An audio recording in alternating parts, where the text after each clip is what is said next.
Um, Hello everyone. Glad that you guys were able to join this meeting.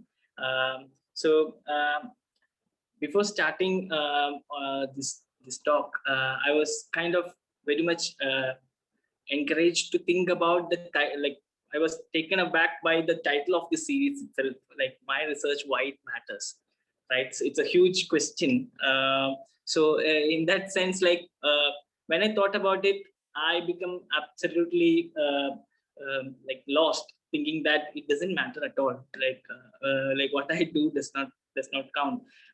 But at the same moment, I thought like, no, this is the best thing that could happen to the human race. I should do this. So on that duality, kind of, I like to introduce myself. That I'm Dani. I'm joining from Mumbai, and I'm a HCI researcher. I studied at IIT Bombay in 2017 I passed out, and then from then onwards I'm kind of consumed by an idea. I will share that, and so I'm pursuing that question. So to start off, let me. So people who knew me and who are very wise kind of guided me to a particular book. For It's a very famous book. It's called The Fortune at the Bottom of the Pyramid. I tend to bounce off ideas with a lot of people, so they thought like this guy might get some help out of this book. So I went through the book, and it's amazing. It talks about it talks about how we can think about the masses who are kind of left out from the technological innovation, or the market can be mainstreamed and everybody have a win-win. But at the end of the book, all I could think about was there is this pyramid. So what is a pyramid? Like there is a top and bottom and side and front and left, right? So what if there is no gravity? Then what will happen to this pyramid? Uh, who will be on top? Who will be at the bottom? Because there is no gravity, right? So, but I know like it's not a very easy thing to do, and no human being could do such a thing with a stroke of pen or something like that. It will take a lot of time to have something of that kind happen to our society. So I was thinking, so in my lifetime, what should I do? I thought like maybe uh, we should find an equilibrium in this pyramid, um, so that the value flow should be even, and there should be an equilibrium from all sides, so that eventually when that gravity disappears and we all become equal, then there won't be much resistance to that change.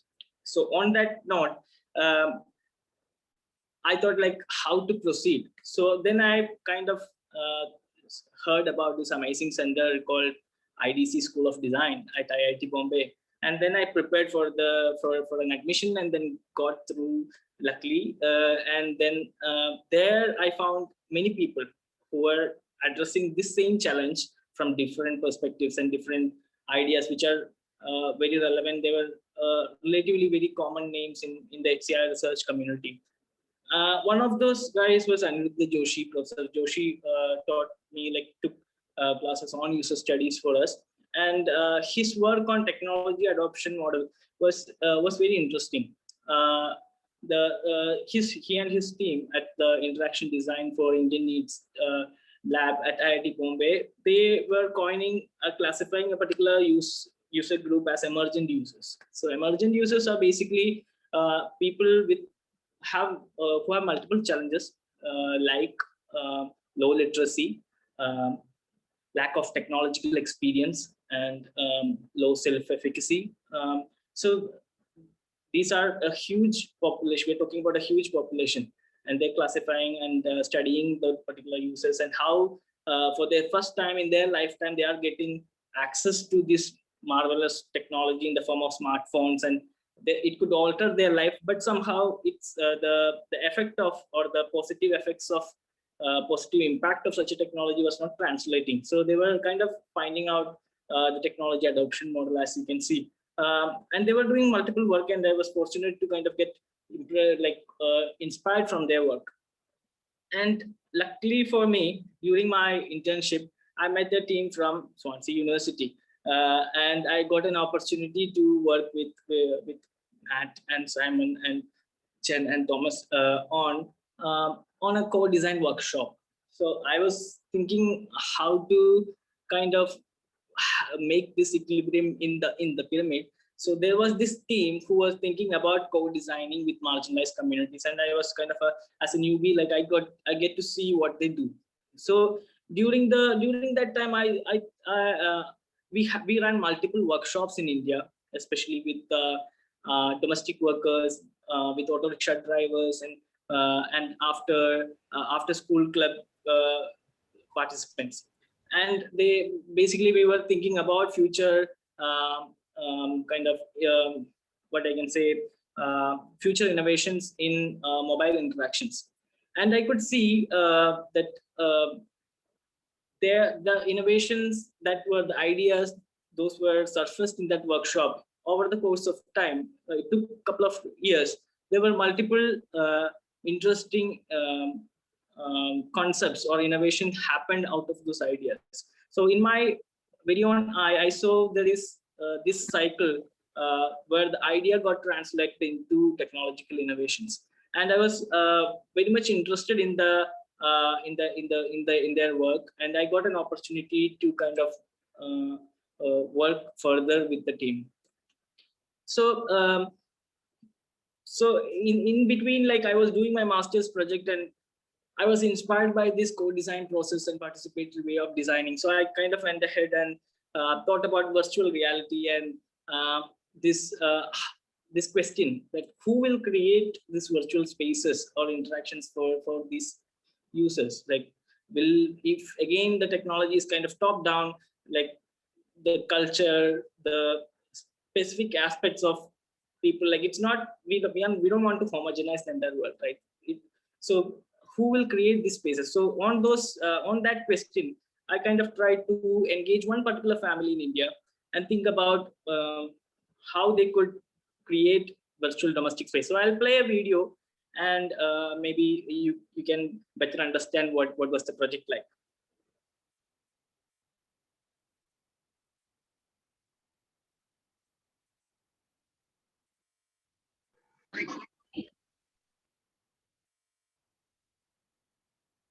So what you're seeing is a space that we co-designed with the family.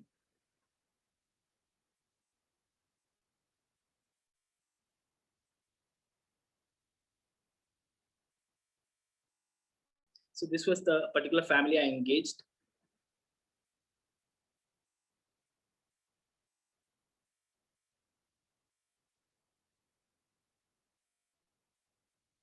So here, the probe, the initial discussion was based on this probe, where there is anything could happen in this magical place. There is a empty house, there is a veranda, and there is a forest. So that's the start of probe, and then we over multiple sessions of design, we kind of added onto that experience. And basically, as a designer, I kind of acted as a facilitator for their ideas to materialize inside that house.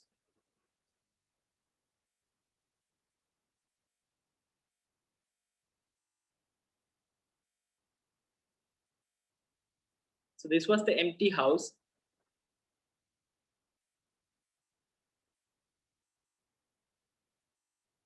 So they came up with a interesting wish list.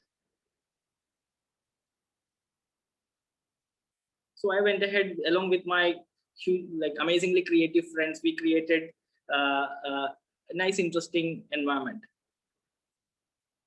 And then the question came up, like how the family could create such experiences. So we kind of innovated on a setup where they could make these kind of experiences at their homes.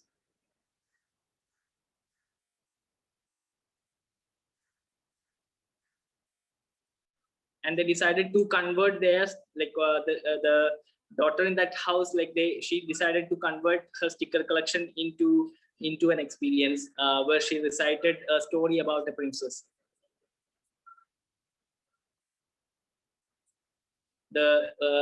Deep decided to recite a poem and convert a space into what he understood out of that poem.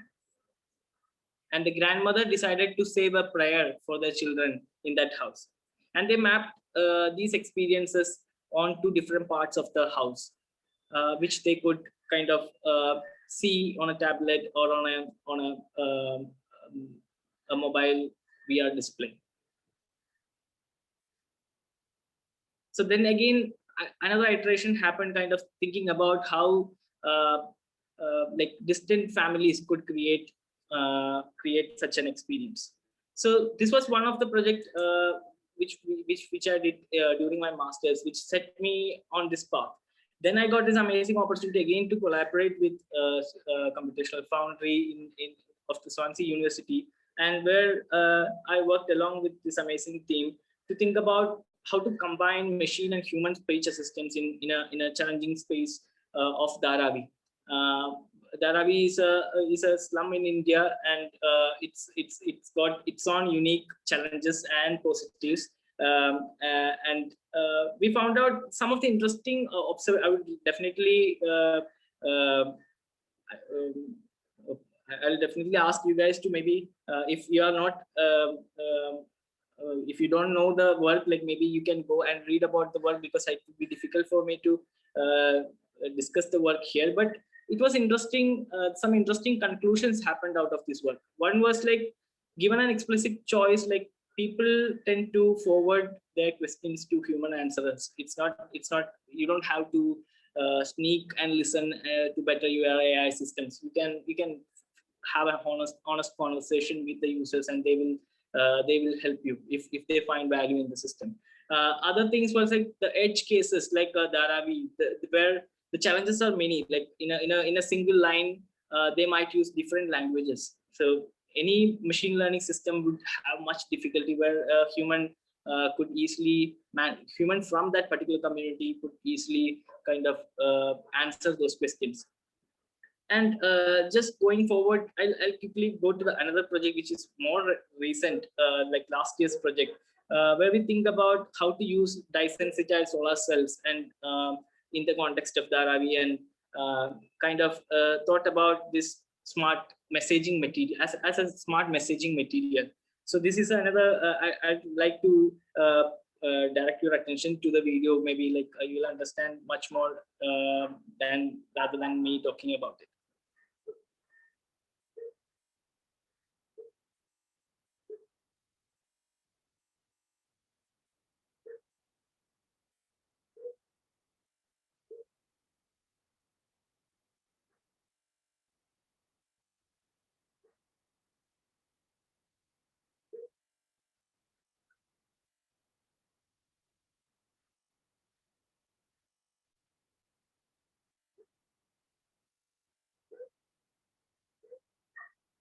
So we are showing the different stages of that project. We were basically thinking about a system that could go in a window where it can self-generate its power, and also kind of deform pixels to communicate messages between the houses. So we ran a longitudinal study for around a month and found out amazing use cases that people came up with for this particular setup. And we surfaced that the study results in this particular paper. So this is one of the from the deployment location where one of the participant is trying to make a message for one of her relatives' house.